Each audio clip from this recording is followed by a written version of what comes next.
धन्यवाद कमरेडलाई सहभागिता निम्ति। अझै एकचोटि उभिनुपर्छ कमरेडहरू, नहात्तिनु। हामीले हाम्रा मुलुकको मुक्तिका निम्ति, जनताको अधिकारका निम्ति हामीले जे जस्ता हक अधिकारहरूको आज उपयोग गरिरहेका छौँ, यो सबका निम्ति, मुलुकमा परिवर्तन ल्याउनका निम्ति हाम्रा ती आदरणीय शहीदहरूलाई सम्झना नगरी रहन सक्दैनौँ। त्यसैले हामीले यो बैठकमा परम आदरणीय शहीदहरूप्रति हार्दिक श्रद्धाञ्जली गर्नेछौँ। 1 मिनेट मौन धारण गरेर म कमरेडलाई मौन धारणमा प्रवेश गर्न अनुरोध गर्दछु। सुरु।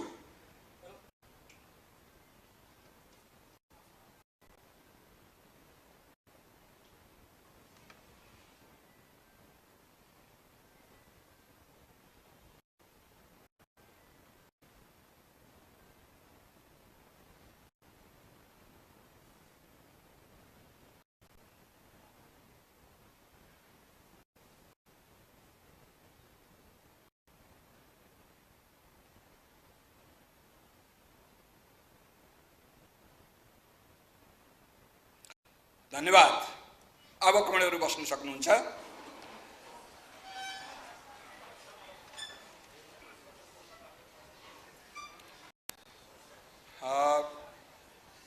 कमरेडहरू, हामीले यस बैठकमा सर्वप्रथम त कमरेड अध्यक्षले एउटा प्रतिवेदन प्रस्तुत गर्नुहुनेछ। हामीले पार्टी पुनर्गठनको जुन अभियान सुरु गर्यौं विद्रोह मार्फत, त्यो अभियानले 10 महिना पार गरेको छ।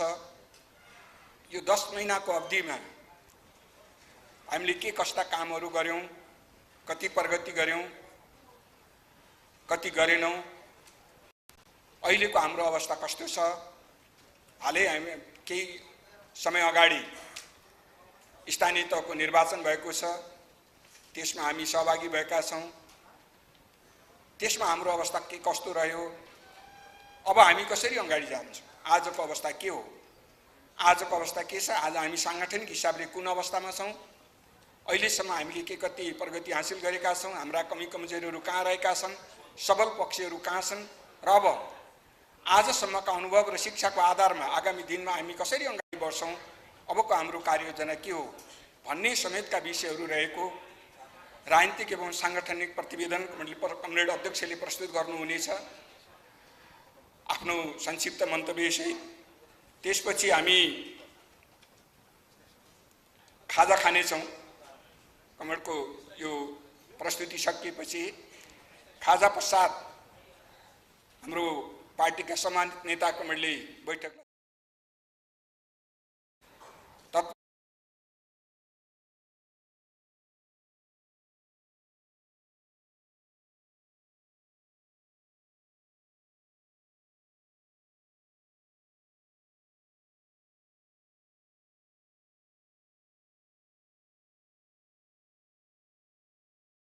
त्यो पनि हामीले गर्नुपर्छ।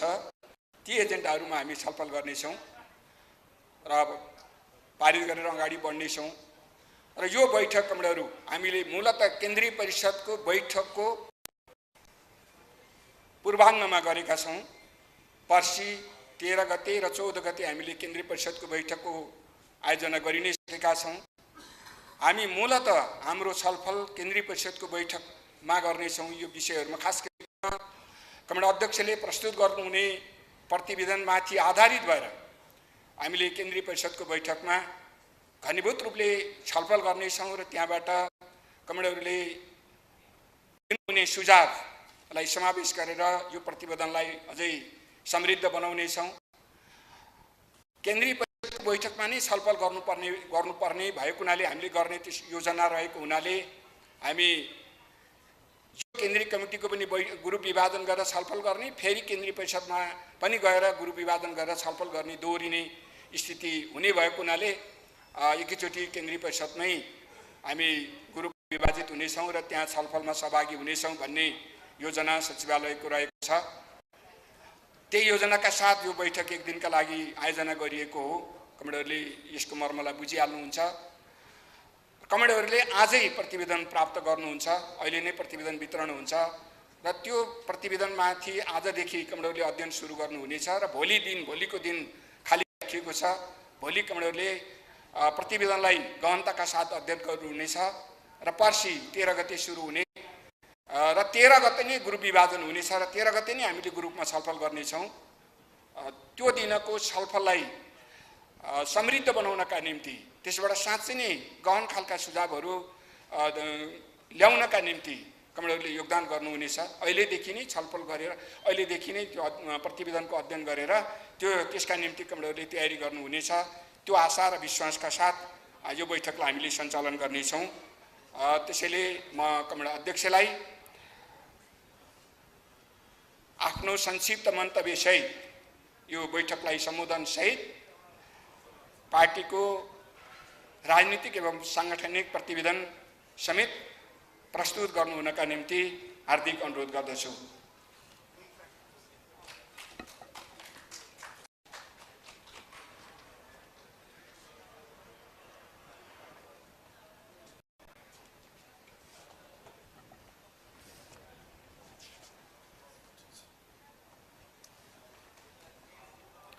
नेपाल कम्युनिस्ट पार्टी एकीकृत समाजवादी को केन्द्रीय कमिटी को चौथो बैठक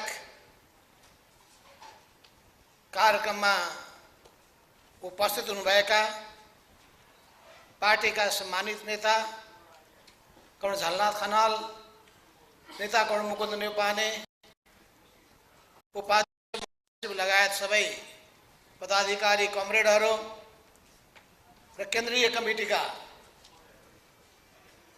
सबै प्यारा कमरेडहरूमा आजको यो बैठकको प्रारम्भमा तपाईलाई हार्दिक स्वागत गर्न चाहन्छु। क्रान्तिकारी लाल सलामको अभिवादन गर्न चाहन्छु। उपस्थित कमरेडहरू, हामीले तत्कालीन पार्टी नेकपा एमाले एउटा विद्रोह गरेर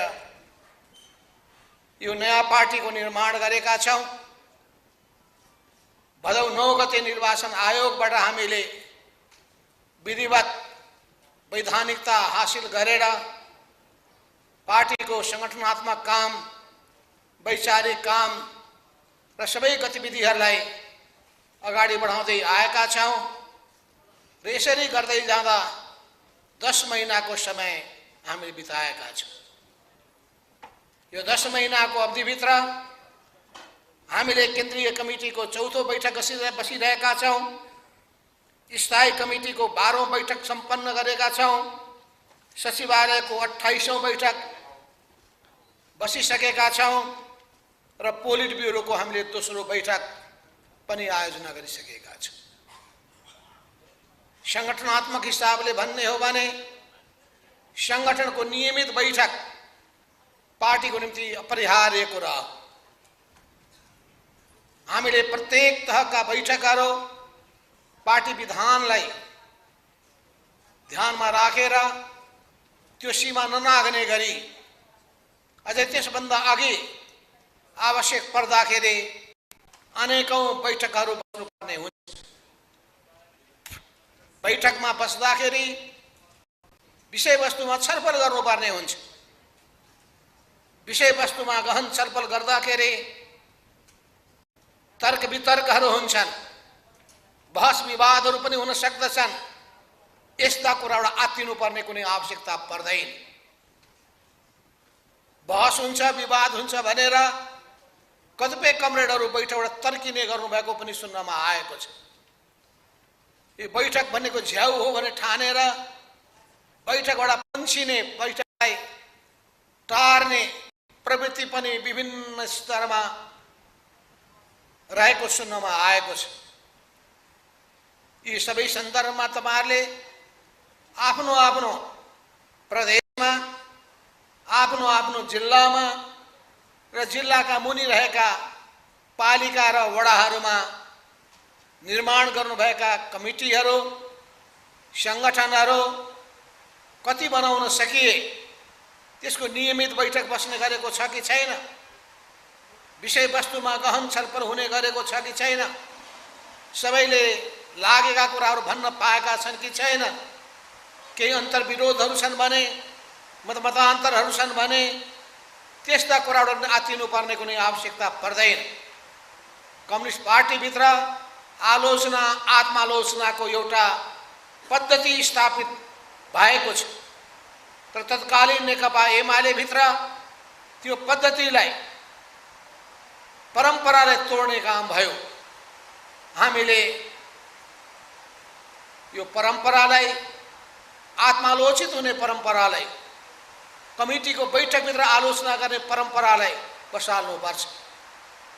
कमिटीमा नभनिकन सार्वजनिक रूपमा भन्ने, सार्वजनिक रूपमा लेख्ने, असन्तुष्टि पोख्दै हिँड्ने यस्तो प्रवृत्तिलाई छुट दिन सकिँदैन।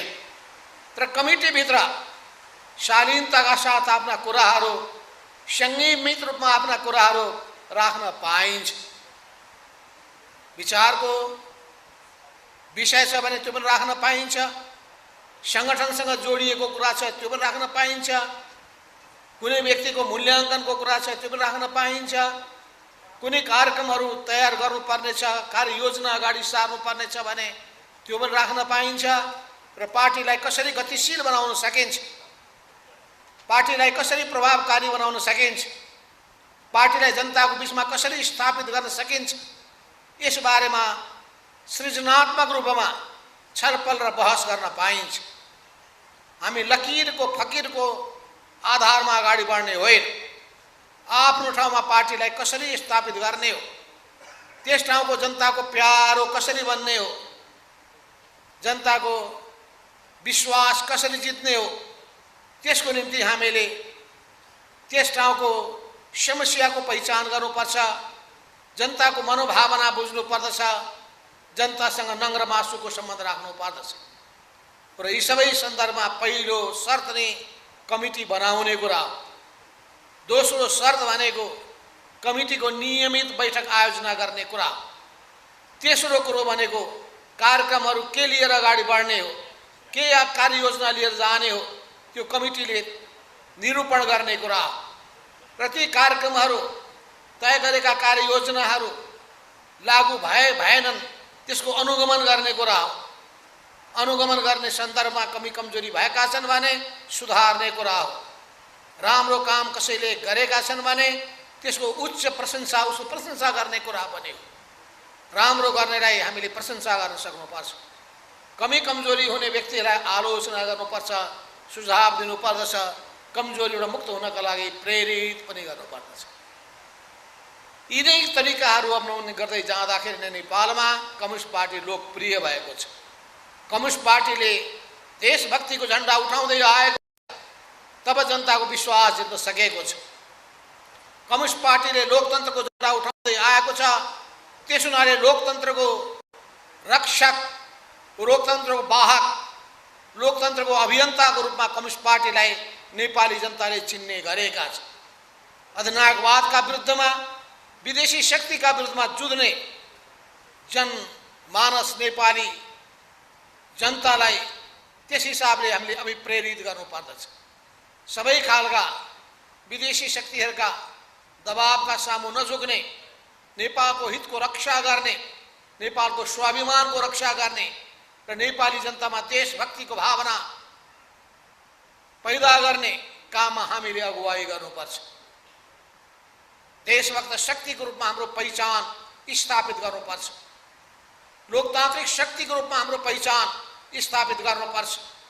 तर कम्युनिस्ट पार्टीभित्र नै अधिनायकवादी प्रवृत्ति मौलायो भने, अधिनायकवादी प्रवृत्ति हावी भयो भने, पार्टीभित्र पनि एउटा व्यक्तिवाद हावी भयो भने, अनि राज्य सत्तामा पुगिसकेपछि त्यहाँ पनि व्यक्तिलाई केन्द्रबिन्दुमा राखेर, आफ्नो स्वार्थलाई केन्द्रबिन्दुमा राखेर चल्न थालियो भने त्यो पार्टीले लोकतन्त्रको झन्डा उठायो भनेर दावा गर्ने ठाउँ रहँदैन। हो, यो लोकतन्त्रका मान्यताको सन्दर्भमा नै कर्ण मदन भण्डारीले जनताको बहुदलीय जनवादको विचार अगाडि सार्नुभयो। त्यो विचार अगाडि सार्दाखेरि पार्टीहरूको लोकतान्त्रिकरण गर्नुपर्दछ भन्ने मान्यतालाई अनि समाजको पनि लोकतान्त्रिकरण गर्नुपर्छ भन्ने मान्यतालाई, राज्य सत्ताको पनि लोकतान्त्रिक गर्नुपर्छ भन्ने मान्यतालाई उहाँले अगाडि सार्नुभयो। हो लोकतन्त्रको यो मूल्य र मान्यतालाई हामी कहिले पनि बिर्सिन सक्दैनौँ। यस अर्थमा जनताको बहुदलीय जनवादले हामीलाई लोकतान्त्रिक बन्नका लागि प्रेरित गरेको छ। लोकतान्त्रिक हुनका लागि अरूको कुरा सुन्ने पनि हो, धैर्यताका सुन्ने पनि हो, अरूलाई भन्न दिने पनि हो, छलफलमा उत्रिने पनि हो र छलफलमा उत्रेर अनि त्यसपछि जस्तासुकै जटिल समस्याको पनि समाधान खोज्ने पनि हो। र तत्कालीन पार्टी एमाले भित्र चरम रूपमा व्यक्तिवाद हावी भयो। व्यक्तिवादले सीमा नागेर गयो र त्यो व्यक्तिवाद अझ शक्ति आर्जन गरेपछि त्यो अहङ्कारको रूपमा, अहङ्कारी प्रवृत्तिको रूपमा त्यो प्रकट भयो। त्यो अहङ्कारी प्रवृत्ति पछि गएर निरङ्कुश बन्न पुग्यो र निरङ्कुश प्रवृत्ति देखा पर्न थालिसकेपछि पार्टीमा गहिरो सङ्कट देखा पर्यो। आफ्नो स्वार्थको निम्ति देशको हितमाथि पनि कुठाराघात गर्ने काम भयो। भ्रष्टाचार मौलाउन थाल्यो, फस्टाउन थाल्यो र त्यसका बारेमा कुनै कुराहरू पार्टीभित्र सुनवाई भएन, छलफल भएन। कुराको समाजवादको भयो र समाजवादको कुन नमुनालाई नेपालमा लागू गर्नुपर्ने हो भन्ने बारेमा कहिले कुनै तहमा पनि छलफल बहसहरू हुँदै भएन। हामी समाजवादका कुरा गर्ने, तर समाजवादको बारेमा समाजवादको नेपाली स्वरूप र नमुना के हुन सक्छ भन्ने बारेमा छलफल गर्न तयार पनि नहुने।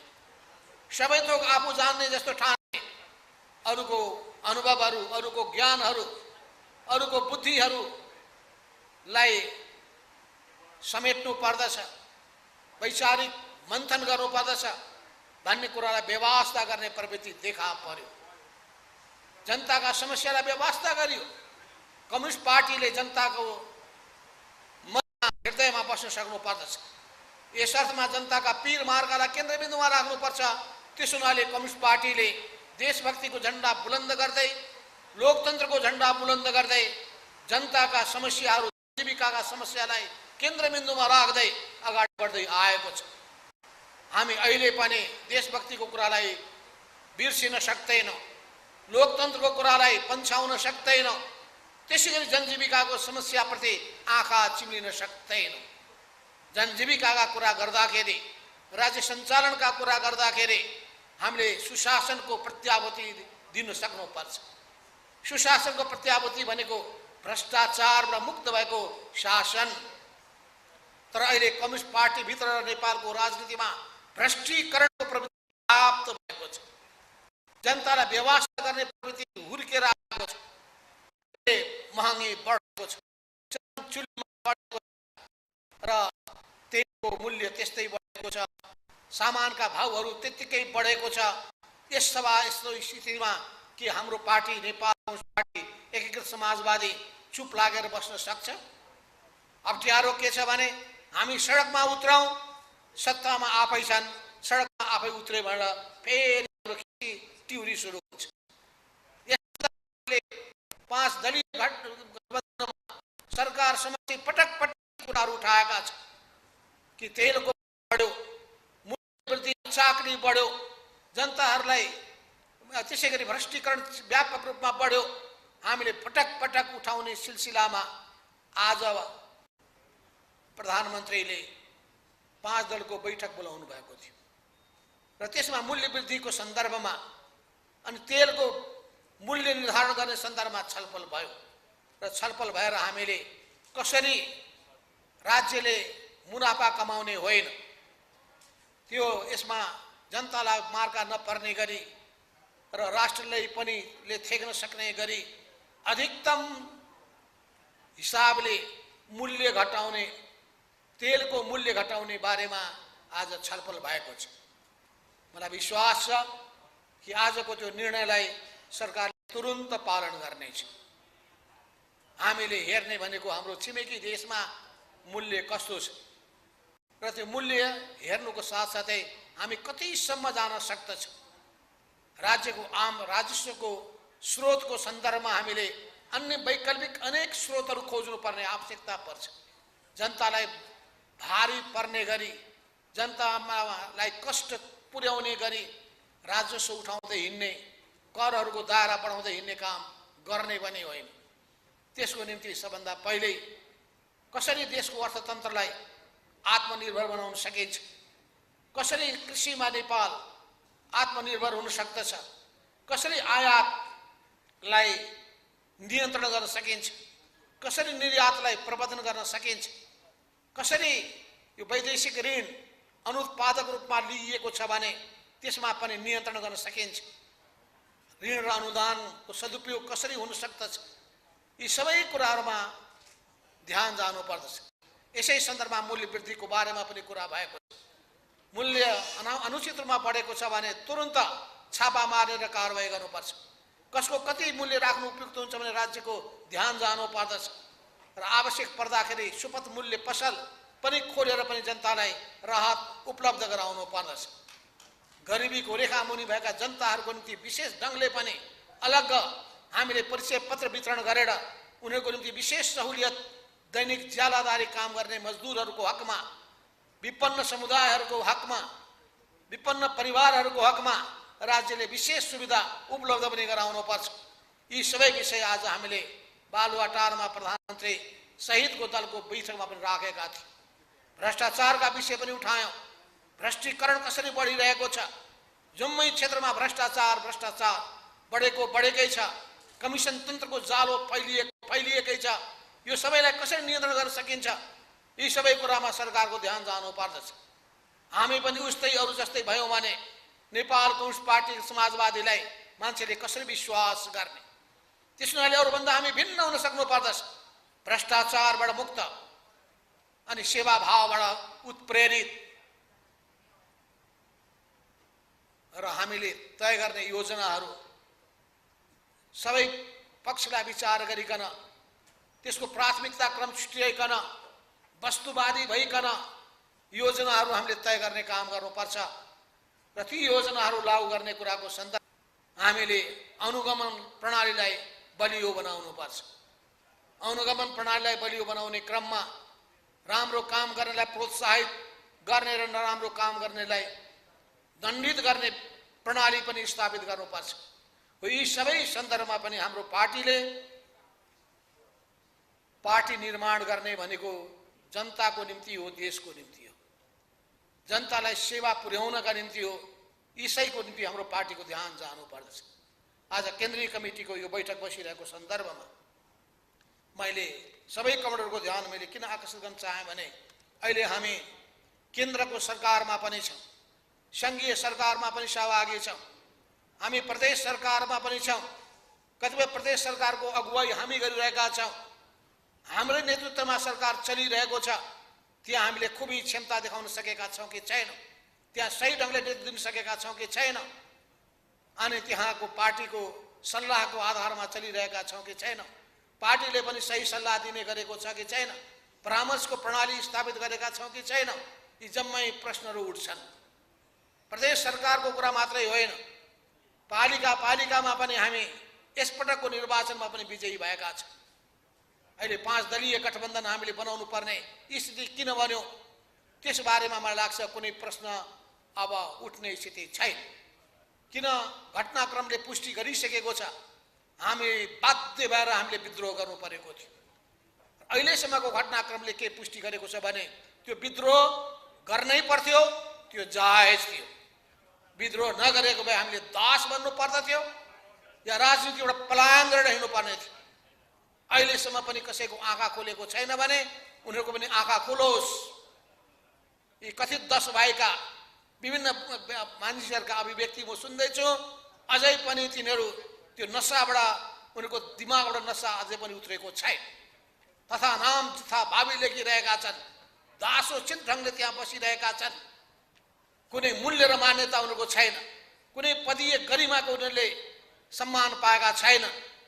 तर पनि अहिले हामीलाई धारे हात लगाउनका लागि दुस्साहस गरिरहेका छन्। नगरून्। हामीले संविधानको रक्षा गर्यौँ, संविधानलाई मिचेर प्रतिनिधि सभालाई पटक पटक भङ्ग गर्ने अनि त्यसपछि राज्यका सबै निकायमा एकलौटी कब्जा गरेर मलाई लाग्छ दशकौंसम्म सत्तामा बसिरहने त्यो अभिप्रायबाट केपी ओली अगाडि बढेका हुन्। उनको त्यो चाहना देशको हितमा जनताको हितमा काम गर्ने हिसाबले होइन, जसरी पनि सत्तामा बसिराख्ने, सत्ताको दुरुपयोग गर्ने कुरा हामीले व्यवहारमा देख्यौं। अन्तर्राष्ट्रिय सम्बन्धको क्षेत्रमा त्यस्तै हामीले विचलन देख्यौं। एमसीसी परियोजनाको बारेमा सुन्नु भएको छ। अहिलेसम्म पनि त्यो व्याख्यात्मक टिप्पणी सहितको एमसीसी सम्झौताबाट उनी बोल्न पक्षमा छैन, जबकि एमसीसी को बारेमा उठेका प्रश्नहरूको बारेमा जनतालाई प्रश्न पार्न र हाम्रो अडानलाई पनि प्रश्न पार्नका लागि व्याख्यात्मक घोषणा त्यसको अभिन्न अङ्ग बनाएर हामीले संसदमा पास गरेका छौँ। तलमाथि केही भयो भने हामीले भने बमोजिम भएन भने 1 वर्षको पूर्व सूचना दिएर रद्द गर्न सक्ने, एमसीसीबाट अलग हुन सक्ने प्रतिबद्धता हामीले संसदमा पास गरेका छौँ। संसदभन्दा शक्तिशालीहरू केही पनि हुँदैन। संसदले नै संविधान पनि फेर्न सक्दछ, संसदले नै अरू कुनै पनि निर्णय लिन सक्दछ, कानुन बनाउन सक्दछ। त्यसो हुनाले हामीसँग 10 किसिमका कुराहरू गर्ने कुराहरूले यी सबै कुरालाई हेक्का राखुन्। चाहिँ म कमेडा भन्न चाहन्छु, तपाईहरुले आफ्नो आफ्नो ठाउँमा बहस छलफल गर्दाखेरि आत्तिनु पर्ने कुनै आवश्यकता छैन। गहिरो अध्ययन गर्नुहोस्, तथ्यहरू राख्नुहोस्, तर्कहरूमा बलियो बन्नुहोस् र आफ्नो कदम, आफ्ना अडानहरू सही थिए, जायज थिए त्यसलाई पुष्टि गर्नुहोस्। बरु यो पार्टी गलत बाटोमा गएको छ, गइरहेकै छ, त्यसले आन्दोलनलाई नोक्सान पुर्याएको छ, संविधानलाई घात गरेको छ, संघीयतामाथि पनि गम्भीर प्रश्न चिन्ह खडा गर्ने अवस्थामा पुग्न थालेको यो सन्दर्भलाई पनि अगाडि सार्नुहोस्। यस अर्थमा हामीले बरु संविधानको रक्षा गर्यौं, हामीले संघीयताको रक्षा गर्यौं, हामीले समावेशी राजनीतिको रक्षा गर्यौं र हामीले यो देशलाई राजनीतिक अस्थिरता र अन्योलताबाट जोगाउने काम पनि गर्यौं। अहिले यी सबै सन्दर्भले गर्दाखेरि हामीले सबै खालका कदमहरू चाल्न बाध्य हुनु पर्यो। जनतालाई परिचालित गर्यौं, जनताको साथ पायौं, हामीले जनताको समर्थन हाम्रो अडानको पक्षमा देखियो। राज्यका विभिन्न निकायहरूले हामीलाई साथ दिए, फलस्वरूप हाम्रो प्रत्येक कदमहरू सफल हुँदै अगाडि बढे। यसै क्रममा निर्वाचन आयो। निर्वाचन समयमा सम्पन्न गर्नुपर्छ भन्ने सोच राखेर 2079 सालको वैशाख 31 गते निर्वाचन, स्थानीय तहको निर्वाचन सम्पन्न भयो। त्यो निर्वाचनको सन्दर्भमा हामीले 5 दलीय गठबन्धनमा छलफल गर्यौं। छलफल गर्दाखेरि सँगै मिलेर जाने भन्ने कुराहरू भए, तर कुरा भए, काम भएन। हाम्रो गुनासो त्यो। तर पनि यसका बावजुद पनि महानगरपालिका र उपमहानगरपालिकामा हामीले सहमति गर्यौं र सहमति गरेको कुरा हाम्रो निम्ति एकदम उपयुक्त पनि थियो र त्यसमा हामी केही मात्रामा सफल पनि भयौं। हामीले महानगरपालिकामा उठाएको उम्मेदवारलाई पोखरामा जिताइ छाड्यौं। गठबन्धन दलको सहयोग हामीले प्राप्त गर्यौं। त्यसैगरी उपमहानगरपालिकाको सन्दर्भमा हेटौडामा हामीले मेयर पदमा विजय हासिल गर्यौं। त्यहाँ विजय प्राप्त गरी छाड्यौं, अरूको सहयोग पनि प्राप्त गर्यौं। बरु दावाका साथ के भन्छौं भन्दाखेरि एकीकृत समाजवादीका उम्मेदवारहरू यी दुवै ठाउँमा नभएका भए त्यहाँ विजय हासिल गर्न सम्भव थिएन। त्यसैले हामीले आफ्नो शक्तिप्रति पनि गौरव गर्नुपर्छ, आफ्नो पार्टीप्रति पनि गौरव गर्नुपर्छ। त्यसैगरी उपमेयरहरूको हकमा पनि काठमाडौँमा 40 देखि 50,000 मतहरू बदर हुन पुगे। मतपत्रको कारणले, मतपत्रको सन्दर्भमा निर्वाचन आयोगले ठीक काम गरेन, दिएको वचन पनि पूरा गरेन। फलस्वरूप दोस्रो कुरो, हामी जनताको बीचमा मतदाता शिक्षाको राम्रो ढंगले अभियान चलाउन पनि सकेनौं। त्यसले गर्दाखेरि काठमाडौँकै मेयर उपमेयरको हकमा पनि निकै धेरै मतहरू बदर भए। मतपत्र बदर भएकै कारणले तुलसीपुरमा हामी हार्यौं। मतपत्र बदर भएकै कारणले सम्भवतः इटहरीमा पनि हामी हार्यौं। यस र त्यसै गरी धेरै धेरै पालिकाहरूमा मतपत्र बदर भएको हुनाले हामीले प्रमुख उपप्रमुख वडा अध्यक्ष वा सदस्यहरूमा हारेका पनि छौँ। त्यस हुनाले मतपत्रको जसरी प्रचार गर्न सक्नु पर्दथ्यो, मतदाता शिक्षाको अभियान जसरी चलाउन सक्नु पर्दथ्यो, त्यसमा हामी अपेक्षित मात्रामा गतिशील हुन सकेनौँ, परिचालित हुन सकेनौँ। यसबाट शिक्षा लिएर हामीले अब आउने चुनावको सन्दर्भमा पार्टी सबै ठाउँमा पार्टी कमिटीहरू 753 वटा पालिकाहरूमा 6743 वटा वडाहरूमा अनि अझै बुथ एरियामा पनि हामीले कमिटी बनाउने काममा जुट्नुपर्ने आवश्यकता छ। पार्टीको नीतिको प्रचार गर्ने, कलम चिन्हको प्रचार गर्ने, मतदाताहरूलाई कलममा मत खसाल्नका लागि प्रेरित गर्ने कामको निम्ति अहिलेदेखि जुट्नुपर्ने आवश्यकता छ। अहिले त झन् ज्यादा आवश्यक भएको छ, किनभने अबको निर्वाचन प्रतिनिधि सभा र प्रदेश सभाका प्रत्यक्ष निर्वाचन उम्मेदवारलाई निर्वाचित गर्नका निम्ति मात्रै होइन, यी दुईटै तहमा समानुपातिक हामीले मत पनि हासिल गर्नुपर्नेछ। समानुपातिक मत प्राप्त गर्नका लागि प्रत्येक ठाउँका जनताले हाम्रो कलम चिन्हमा मत दिए भने अनि प्रतिनिधि सभामा पनि हाम्रो मत सङ्ख्या बढ्नेछ। त्यसै गरी प्रतिनिधि सभामा पनि र प्रदेश सभामा पनि बढ्नेछ। यस अर्थमा हामीले प्रतिनिधि सभामा पनि आफ्नो प्रतिनिधिको सङ्ख्या बढाउनु छ भने प्रदेशमा पनि हाम्रो प्रतिनिधिको सङ्ख्या बढाउनु छ भने समानुपातिक निर्वाचनको सन्दर्भमा पनि लागि पर्नुपर्ने आवश्यकता छ। यसै गरी हामी आफ्नो शक्तिको आधारमा कति ठाउँमा विजय हुन सक्दछौँ, हामी कति ठाउँमा दावा गर्न सक्दछौँ, कति ठाउँमा सम्मानजनक अवस्थामा हामी रहन सक्दछौँ, त्यसको पनि आकलन गर्नुपर्ने आवश्यकता छ। हामी सबै 165 वटा निर्वाचन क्षेत्रमा जित्ने त सम्भवै छैन, कसैले पनि जित्न सम्भवै छैन। तर पनि हामी कतिसम्म जान सक्दछौँ? 330 वटा प्रदेश सभाका सदस्यहरूमा पनि सबै ठाउँमा त सम्भव छैन, तर पनि उम्मेदवार खडा गर्न सक्ने स्थिति कहाँ छ? यसको पनि वस्तुनिष्ठ ढङ्गले हामीले मूल्याङ्कन गर्नुपर्दछ। तपाईँहरू यसले बारेमा प्रदेशका कमरेडरले आफ्नो ठाउँमा छलफल चलाउनु भएको होला र छलफल चलाइसकेपछि हामी आफ्नो शक्तिको बलमा अगाडि बढ्ने। तर गठबन्धनको आवश्यकता अहिले पनि छ। हिजो भएको पोलिट ब्युरोको बैठकमा बोल्ने अधिकांश लगभग सबैको एउटै राय थियो, गठबन्धनप्रति हाम्रो धेरै गुनासो भए तापनि, कतिपय पार्टीहरूले धोका दिएको भए तापनि, कतिपयले हामीलाई अपमान गरेको भए तापनि अनि हामीले पनि आफ्नो शक्ति राम्रो ढङ्गले परिचालित गर्न सकेको कारणले गर्दाखेरि पनि हामीले अपेक्षित परिणाम प्राप्त गर्न सकेनौँ। तर पनि गर्वका साथ भन्नुपर्दछ कि देशमा कई महानगरपालिका र उपमहानगरपालिकामा हाम्रो पनि उपस्थिति रहेको छ। 6 मध्ये एउटा महानगरपालिकामा, 11 मध्ये एउटा उपमहानगरपालिकामा हाम्रो उपस्थिति रहेको छ भने हामीले झन्डै सबै ठाउँको मतको सङ्ख्या जोड्ने हो भने हामीले सबै ठाउँमा पार्टी बनाउन सकेका रहेनछौँ, पुर्याउन सकेका रहेनछौँ र उम्मेदवारी पनि दिन सकेका रहेनछौँ। तर यसका बावजुद पनि झन्डै हामीले 27% 28% ठाउँमा उम्मेदवारी दिएका छौँ र त्यहाँ प्राप्त भएको मत भनेको झन्डै 9 लाख भन्दा पनि बढी रहेछ। भनेपछि जनताको समर्थन त हामीले पाएका रहेछौँ। 27-28% उम्मेदवार खडा गर्दाखेरि पनि झन्डै 9 लाख भन्दा बढी हामीले मत प्राप्त गरेका छौँ भने हामीले सबै ठाउँमा उम्मेदवारी दिएको भए 15-20 लाख मत हामीले पाउँथ्यौँ।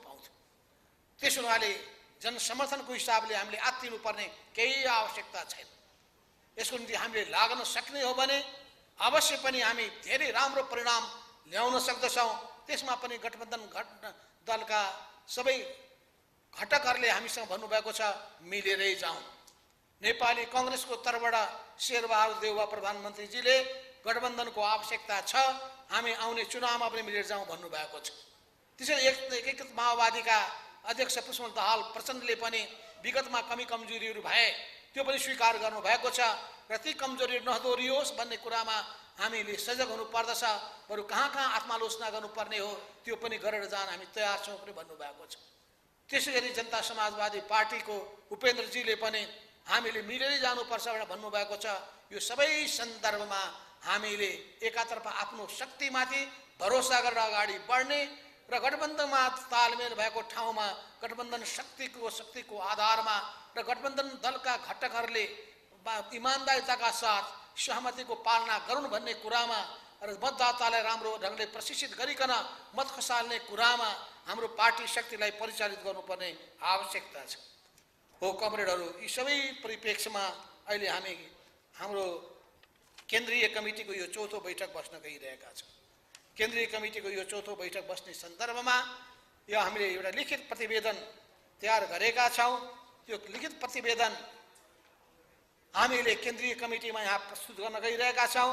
हामीले एकैचोटि सबै बैठकहरू आयोजना गर्ने सोच्यौँ, किनभने धेरै लामो समय हामी दिन सक्दैनौँ। केही समयपछि सम्भवतः मङ्सिर महिनामै चुनाव हुनेछ र मङ्सिर महिना पुग्नका लागि अब 5 महिनाको समय मात्रै बाँकी छ। यो 5 महिना हाम्रो प्रचारको अभियानलाई राम्रो ढङ्गले चलाउनका लागि सङ्गठन निर्माण गर्ने र कार्यकर्तालाई प्रशिक्षित गर्ने र सङ्गठनलाई परिचालित गर्ने र जनताको बिचमा हामीले जनपरिचालनको कार्यक्रम लिएर जाने कुराको सन्दर्भमा पनि जुट्नु पर्नेछ। हो त्यसो हुनाले हाम्रो यो सङ्गठनात्मक कामको सन्दर्भमा हामीले यी सङ्गठनका बैठकहरू हामीले केन्द्र पार्टीको केन्द्रीय सचिवालयको नियमित बैठक बसिरहेकै छौँ। अनि त्यसै गरी स्थायी कमिटीको बैठक पनि बसेका छौँ। पोलिट ब्युरोको पनि दोस्रो बैठक हामीले सम्पन्न गरेका छौँ। केन्द्रीय कमिटीको चौथो बैठक आज गर्न गइरहेका छौँ र पर्सिदेखि केन्द्रीय परिषदको पहिलो बैठक हामीले यो 10 महिनाको अवधिभित्र पहिलो बैठक हामीले आयोजना गर्ने, असार 13 र 14 गते गर्ने। त्यसैको निम्ति नै एउटा प्रतिवेदन तयार गरिएको छ। विभिन्न तहका कमरेडहरूको सुझावलाई यसमा समेटिएको छ। कमरेडहरूको सुझावलाई भोलि नै हामी पर्सि नै हामी बरु ग्रुप छलफलको सन्दर्भमा तपाईँहरूले आज र भोलि अध्ययन गर्ने र पर्सिको बैठकमा नै अनेक ग्रुपहरूमा त्यो कुरा राख्न सक्नुहुन्छ, लेखेर तयार गरेर दिन सक्नुहुन्छ र हामी एकैचोटि यसलाई प्रतिवेदनमा व्यापक र गहन छलफल गरेर पारित गर्न सक्दछौँ। हो यी सबै कुराको सन्दर्भमा तपाईँहरूको सामुमा म यो राजनीतिक र साङ्गठनिक प्रतिवेदन वाचन गर्न चाहन्छु। है प्रिय कमरेडहरू, आज हामी हाम्रो पार्टी